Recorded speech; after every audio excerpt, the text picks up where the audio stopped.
Friends, welcome back to my YouTube channel, my চ্যানেলে mini blog. তো আমি মিমি চলে এসেছি তোমাদের সাথে আজকে একটা ভিডিও শেয়ার করার জন্য। সেটা হচ্ছে স্কিনের উপরে করব। তো চলো দেখা যাক কি ভিডিও করছি।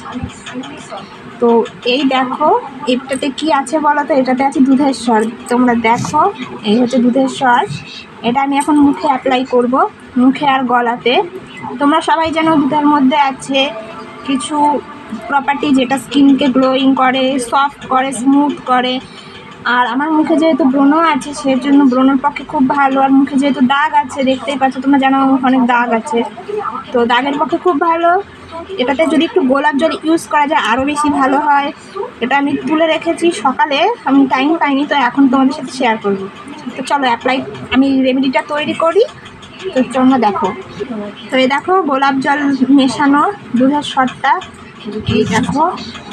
তো এবার এই দুধের স্বরটাকে আমি মুখে অ্যাপ্লাই করব। তো ফ্রেন্ডস দেখো তোমরা, আমি এই যে অ্যাপ্লাই করছি মুখে দুধের স্বর। প্রথমে আমি এভাবে মুখে লাগিয়ে নেব, তারপরে এটাকে স্ক্রাব করার মতন করে স্ক্রাব করব। আমি এর মধ্যে কিছুই দিইনি, শুধুমাত্র একটু গোলাপ জল দিয়েছি দুধের স্বরের মধ্যে, যাতে আমার স্কিনে যত ময়লা সব উঠে যায়। তোমরা নিশ্চয়ই জানো যে শুধুমাত্র ফেস ওয়াশে কাজ হয় না মুখের ময়লা ওঠার জন্য।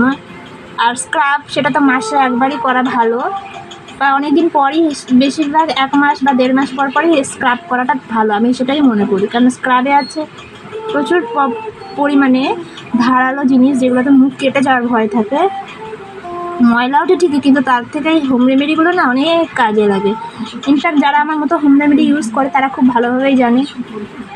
নেক্সট দিন তোমাদের কফির ওপরে ভিডিও শেয়ার করব। কফি দিয়ে একটা রেমেডি বানাবো, সেটা তোমাদের শেয়ার করব। একটা কথা বলে রাখি, বেসন খুব ভালো জিনিস, কিন্তু বেসন আমার সহজে শ্যুট করে না, জন্য বেসন খুব একটা ইউজ করি না। যদিও বা কখনো করি সামান্য পরিমাণ, কারণ বেসন আমার খুব একদমই শ্যুট করে না। করলে বেসন যদি আমি ইউজ করি মুখে, আমার মুখটা না একটু চুলকাতে শুরু করে। আমি বেসন একদমই ইউজ করি না। আর যদি বা করি সামান্য একটু পরিমাণ, যেটুকুতে না দিলে একদমই নাই, সেই রকম। দেখো প্রথমে এভাবে মেখে নেবে, নেওয়ার পরে ওটাকে স্ক্রাব করার মতন ডলতে হবে। তো দেখো আমি মুখে লাগিয়ে নিয়েছি, এই দেখো। আর সামান্য রেখে দিয়েছি, যদি আমার দরকার হয় শুকিয়ে যখন যাবে সেটাকে আমি নিয়ে লাগাতে পারবো। তো এই দেখো এইভাবে প্রথমে ডলে নিতে হবে। লাগিয়ে নেওয়ার পর এভাবে হালকা হাতে মাসাজ করে করে ডলে নিতে হবে। আর একটা কথা বলে রাখি, এই দুধের স্বর দিয়ে মাসাজ যদি করো, তার সময় টেনে টেনে মাসাজ করার চেষ্টা করবে, তাহলে স্কিনটা তোমার ঝুলে পড়বে না। কারণ সবাই জানো তোমরা, 30 বছরের বয়সের পর স্কিনের চামড়া হালকা ঝুলতে শুরু করে। সেই জন্য এরকমভাবে যদি টেনে টেনে মাসাজ করা যায়, তাহলে স্কিনের চামড়াটা সবসময় টান টান থাকবে।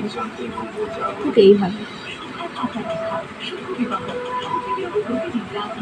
আমি 2 হাতে মাসাজ করছি না, কারণ আমার ক্যামেরা ধরার মতন লোক নেই কেউ। তো আমি এটা স্ট্যান্ডে রেখে ফোনটা ভিডিও করছি। তো মাঝে মাঝে আমাকে ফোনটা ঠিক করে সেটিং করার জন্য আমার বাঁ হাত ইউজ করতে হয়, সেজন্য আমি ডান হাতেই শুধুমাত্র মাসাজটা করছি। তোমরা চাইলে 2 হাতে করতে পারো। দেখো এরকমভাবে ডলে ডলে ডলে ডলে মাসাজ করবে, তাহলে ভেতরে যত দাগ থাকবে সব উঠে যাবে।